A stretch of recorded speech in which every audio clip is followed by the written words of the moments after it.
Breaking news చూస్తున్నాం. Samarlakota triple murder కేసులో mystery వీడింది. నిందితుడు లారీ డ్రైవర్ డేల్ సురేష్ అని తేల్చారు పోలీసులు. సో మాధురికి డేల్ సురేష్ కి వివాహేతర సంబంధం ఉందట. అయితే మాధురి వేరే వ్యక్తితో మాట్లాడుతోందని కక్ష పెంచుకున్నాడు సురేష్. సో మాధురి ఆమె ఇద్దరు కూతుర్లు తలలు పగలగొట్టి అత్యంత కిరాతకంగా హత్య చేశాడు ఈ డేల్ సురేష్. సో కాల్ డేటా ఆధారితంగా సురేష్ని అరెస్ట్ చేశారు పోలీసులు. సో ట్రిపుల్ మర్డర్కి సంబంధించిన అంశం ఎట్టకేలకు బట్టబయలైంది. అక్కడ కనిపిస్తున్నటువంటి ఆ మహిళ, లెఫ్ట్ సైడ్ బాక్స్ కనిపించిన ఆ మహిళ పేరు మాధురి. ఇద్దరు కూతుర్లు ఒకే సంఘటనలో ముగ్గురు కూడా మరణించారు. ఈ ముగ్గురు కూడా చాలా కిరాతకంగా దారుణాతి దారుణంగా హత్య గావించబడ్డారు. ఎవరు చేశారు, ఏం చేశారు ఎవరికి కూడా తెలీదు. ఎట్టకేలకి ఒక లారీ డ్రైవర్ పేరు బట్టబయలైంది. దీని వెనుక నిజంగా లారీ డ్రైవర్ హస్తం ఉందా అని చెప్పి మరింత లోతుల్లోకి వెళ్ళి పోలీసులు పరిశీలిస్తే కాల్ డేటా ద్వారా బయటపడిందట. ఇక్కడ కనిపించినటువంటి ఆ సదరు మహిళ మాధురికి ఆ లారీ డ్రైవర్ డేల్ సురేష్కి అక్రమ సంబంధం, వివాహేతర సంబంధం కొనసాగుతుందట. అయితే ఇద్దరి మధ్య ఆ వివాహేతర సంబంధమే ఇక్కడి పరిస్థితి దారితీసింది. ఆ వివాహేతర సంబంధంలో ఉన్నటువంటి సురేష్ తనని కాకుండా మాధురి ఇంకొకరితో మాట్లాడుతోందన్నటువంటి ఒక అనుమానంతో కక్ష పెంచుకొని ఈ రకంగా దారుణంగా హతమార్చాడు. మీరు చూస్తున్న విజువల్స్ లో కనిపించేదే సురేష్. సో అక్కడ మీకు కనిపిస్తోంది ఆ సురేషే అక్కడికి వెళ్తున్నటువంటి ఆ విజువల్స్ మనం చూస్తున్నాం ఆర్టీవీ స్క్రీన్ పైన.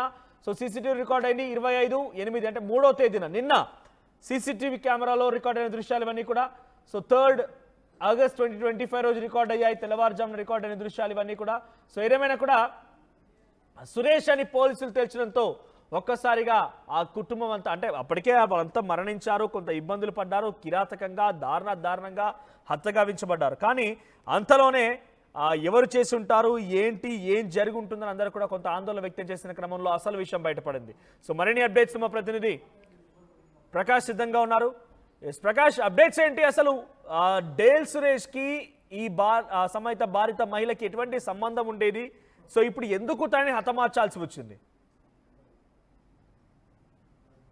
Ramalakota triple murder case mystery అయితే ప్రస్తుతం అయితే పోలీసులు ఇప్పుడైతే ఛేదించినట్టుగా అయితే తెలుస్తొస్తుంది. ప్రధానంగా చూస్తుంటే దీనికి సంబంధించినటువంటి ఘటన లోకల్ గా సంచలనంగా మారిందంటే ట్రిపుల్ మర్డర్ ఒకటి కాదు, రెండు కాదు, ఏకంగా ముగ్గురిని హత్య చేసి అతి దారుణంగా చిన్న పిల్లలను కూడా చూడకుండా, కనికరం లేకుండా ఆ కసాయి వాడైతే అతి దారుణంగా చంపిన ఘటనపై ప్రతి ఒక్కరు కూడా ఆగ్రహావేశాలు అయితే వెళ్ళగక్కుతున్నటువంటి పరిస్థితి ఇక్కడ కాకినాడ జిల్లాలో సామర్లకోటలో కనపడుతుంది. అంటే ఆ పెద్దవారు ఏమైనా ఉంటే పెద్దవారు వాళ్ళు చూసుకోవాలి, కానీ శుభం తెలియని ఒక పసి పిల్లను ఈ విధంగా అతి దారుణంగా కొట్టి చంపినటువంటి ఆ ఘాతకుడిపై ఎవరైనా కూడా కఠినంగా శిక్ష అందించాలని కూడా కోరుతున్నటువంటి పరిస్థితి ఒక పక్క కనపడుతుంటే, ముఖ్యంగా ఈ కేసునైతే ఛేదించేందుకు పోలీసులు అయితే నెల నుంచి కూడా 24 గంటల నుంచి కూడా కష్టపడుతున్నారు. బృందాలుగా విడిపోయారు. సీసీ ఫుటేజ్ అన్ని కూడా పరిశీలించినప్పటికీ ఎట్టకేలకైతే ఒక కొలిక్కి వచ్చినట్టుగా అయితే తెలుసుకొస్తుంది. ముఖ్యంగా అక్కడ ఉన్నటువంటి స్థానిక బ్రౌన్పేట సమీపంలో ఉన్నటువంటి ఒక లారీ డ్రైవర్ సురేష్ అయితే ప్రస్తుతం అదుపులోకి తీసుకున్నారు. అతనైతే విచారణ అయితే చేపడుతున్నారు.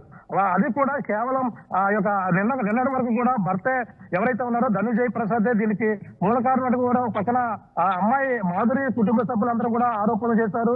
అతనే ఈ యొక్క హత్యకు మూల కారణం అంటే కూడా తానే చేసి ఈ విధంగా చేశారని కూడా పక్కన నిన్నటి వరకు కూడా ఆరోపణలు చేశారు. పోలీసులు అతను కూడా పట్టుకున్నారు, విచారణ అయితే చేపట్టారు. విచారణలో కూడా మొత్తం అన్ని కూడా ఎటువంటి పురోగతి రాలేదు. కానీ దానికి సంబంధించినటువంటి ధనుజయ్ ప్రసాద్ కూడా అతను పనిచేస్తున్నటువంటి అధికారులు కూడా మాట్లాడడం జరిగింది. వాళ్ళు నిన్న police station Samarlakota police station లో విచారణ చేపట్టినప్పటికీ అతను రాత్రి అంతా కూడా మాతోనే ఉన్నారని చెప్పిన నేపథ్యంలోనే పోలీసులు మరొక కోణంలో విచారణ అయితే చేపట్టారు. వాళ్ళ ఫోన్లు ఏదైతే మాధురికి సంబంధించినటువంటి ఫోన్ డేటా ఆధారంగా ఇప్పుడైతే సురేష్ నేత అదుపులో తీసుకున్నారు. అందులో మరి కొన్ని ఫోన్ డేటాలన్నీ కూడా సేకరించిన నేపథ్యంలోనే సురేష్ సంబంధించినటువంటి ఫోన్లు ఎక్కువగా మాట్లాడుతున్నట్టుగా, వివాహేతర సంబంధం ఉన్నట్టుగా కూడా పోలీసులు అయితే ఇంకా నిర్ధారణ చెప్పవలసిన అవసరం ఉంది. కానీ తనతోనే ఎక్కువగా మాట్లాడుతున్నట్టుగా పోలీసులు ఆ యొక్క కాల్ డేటా ఉన్న నేపథ్యంలోనే తనైతే ప్రస్తుతం అదుపులో తీసుకున్నారు. ఆ సురేష్ అయితే విచారణ అయితే చేపడుతున్నటువంటి పరిస్థితి ఉంది. తాను ప్రధానంగా ఇంకా పోలీసుల ముందు అయితే ఒప్పుకున్నప్పటికీ వాస్తవానికి అయితే తనపై కక్ష పెంచుకుని తనైతే వేరే ఒక్కరిపై మళ్ళీ అనుమానం పెంచుకుని ఈ విధంగానే తన దగ్గరికి వెళ్ళి హత్య చేస్తూ ఉంటాడనేది కూడా పలు అనుమానాలు అయితే రేకెత్తుతున్నాయి. అంతేకాకుండా ఆర్థిక లావాదేవీలు కూడా మరో పక్కన వస్తున్నాయి. తనకైతే ఎక్కువగా ఇప్పటి వరకు కూడా నేను తనతోనే ఉన్నవాడిని, తనకు బోలంత పెట్టుబడి పెట్టాను, మళ్ళీ నువ్వు నన్ను కాదని వేరే వాళ్ళతో మాట్లాడతావా అనే ఈ యొక్క కక్ష కూడా పెట్టుకున్నట్టుగా మరొక కోణం కూడా ఏర్పడుతుంది. ఈ కోణాలన్నీ కూడా బయట అయితే ప్రచారం జరుగుతున్నప్పటికీ పోలీసులు ఇన్వెస్టిగేషన్ అయితే ప్రస్తుతం అయితే అదుపులో తీసుకున్నారు. ఆ సురేష్ అయితే పూర్తిగా అయితే విచారణ చేస్తున్నారు. అతను లారీ డ్రైవర్ గా పనిచేస్తారు. ఆ లారీ డ్రైవర్ గా పనిచేస్తారు అంటే సురేష్ అంటారు, యేసు కూడా అంటారని కూడా చెప్పుకొస్తున్నారు. కానీ ఇవన్నీ కూడా పోలీసులు అయితే ఇప్పుడైతే పూర్తి వివరాలు అయితే సేకరించారు. దాదాపు ఆల్మోస్ట్ దీనికి సంబంధించినటువంటి డేటా కూడా సేకరించినట్టుగా తెలుస్తుంది. అక్కడ ఉన్నటువంటి సీసీ ఫుటేజ్ కూడా ఆర్టీవీ ఎక్స్క్లూజివ్ గా కూడా చూపించే ప్రయత్నం చేస్తాం. అది సీసీ ఫుటేజ్ ఉన్నది కూడా అతనా కాదా అనేది కూడా చూడాలి. ఎందుకంటే రాత్రి 12 దాటిన తర్వాత తెల్లవారుజాము ఈ సమయంలోనే ఈ మర్డర్లు మొత్తం 3 జరిగినట్టుగా కూడా పోలీసులు అయితే నిర్ధారణకు వచ్చి మొత్తం డాగ్ స్క్వాడ్ కూడా మొత్తాన్ని కూడా పరిశీలించినప్పటికీ ఆ ఇంటి వెనక నుంచి డాగులు రావడం, ఆ యొక్క డాగ్ స్క్వాడ్ కూడా మొత్తం ఆ యొక్క ప్రాంతాల నుంచి పాడుబడ్డ ఇంట్లోకి వెళ్ళడం, అక్కడి నుంచి బయటకు రావడం అవన్నీ కూడా చూశారు. అవన్నీ చూస్తే మాత్రం ఇటుగా వస్తే ఆ సీసీ ఫుటేజ్లు ఏవైతే కనపడుతున్నాయో ఆ వ్యక్తి అటుగా వెళ్ళి ఉంటాడని కూడా అనుమానం అయితే వ్యక్తం చేస్తున్నారు. కానీ ఏదేమైనా దీనికి సంబంధించినటువంటి కేసులో అయితే ట్రిపుల్ మర్డర్ సంబంధించినటువంటి కేసులో ఆ మెషరీ వీడియోగా కనపడుతుంది. ప్రధానంగా సురేష్ అయితే ప్రస్తుతం విచారిస్తున్నారు. తనైతే ఆల్మోస్ట్ తనే ముద్దాయిని కూడా పోలీసులు అయితే చెప్పవలసిన అధికారికంగా చెప్పవలసిన అవసరం అయితే ఎంతైనా ఉంది. మరి ఇప్పుడు చూడాలి. మరి దీనిపై ఇప్పుడైతే జిల్లా ఎస్పీ బిందుబాదం కూడా చాలా సీరియస్ గా తీసుకున్నారు. అక్కడ ఉన్నటువంటి డిఎస్పీ అధికారులు కూడా నిర్ణయించి కూడా ఒక పక్కన క్లూస్ టీమ్ తో పాటు ఎస్బీ ఇంటెలిజెన్స్ మొత్తం అన్ని కూడా దీనిపై పనిచేస్తున్నటువంటి పరిస్థితి ఉంది. ఏదేమైనా ఈ యొక్క ట్రిపుల్ మర్డర్ పై కూడా ప్రస్తుతం ఆ సురేష్ ప్రధాన ముద్దాయిగా ఇంకా అధికారికంగా చెప్పవలసిన అవసరం ఉందని చెప్పాలి.